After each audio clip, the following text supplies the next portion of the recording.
Hello my friends, and welcome back to another episode of Philos-Iffy. I am still playing Valkyria Chronicles, and I'm still pretty much only thinking about Valkyria Chronicles. I was not lying when I said that the messages and the depth of philosophic ideas in this game are astonishing. Almost too much for me to even attempt at engaging in a more complete and holistic style, which is why I've decided to leave the game in these Philos-Iffy episodes rather than trying to make a whole and complete episode on the game as itself. But what I've been thinking about more recently as I'm playing through the game is more about how Valkyria Chronicles expresses ideas that one ends up having to face in times of war. Let me frame it like this. I am very much in admiration of a lot of aspects of Confucian philosophy. However, the one foundational aspect of it that I really struggle with, that I really hate,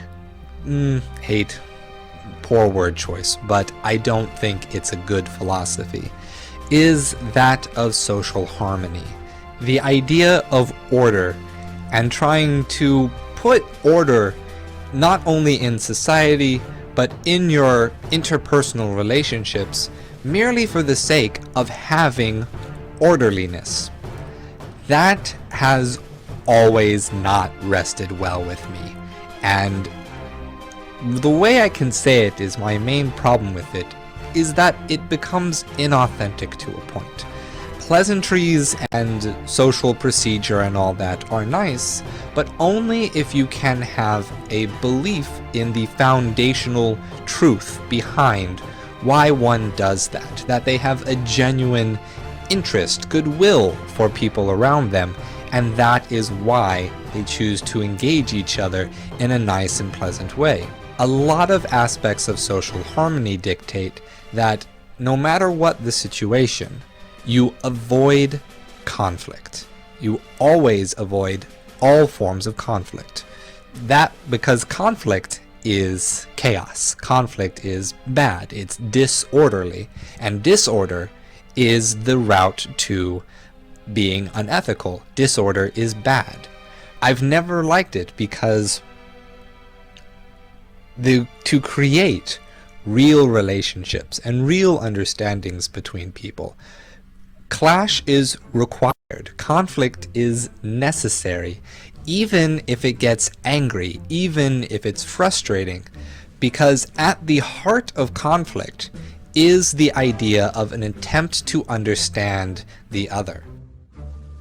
And without that, you don't have authentic experiences in your relationships. War, in particular, is one of those situations in which conflict becomes the norm, not just on the national level between armies, but within those armies, within every squad, between every two soldiers. People in the military come from an immensely diverse background. Every possible person that could exist in that country exists in that country's military.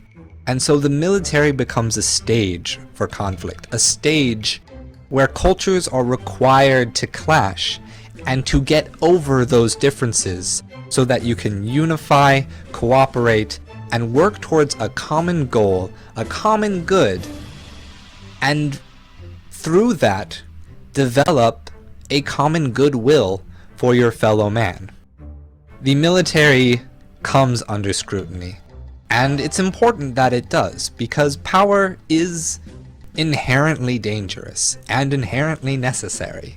But when it becomes the stage of conflict in an interpersonal way, not only between soldiers of a similar location, but between soldiers of different armies, and the cultures that always are uprooted, moved, and reconstituted somewhere else from war, creates that better understanding between people.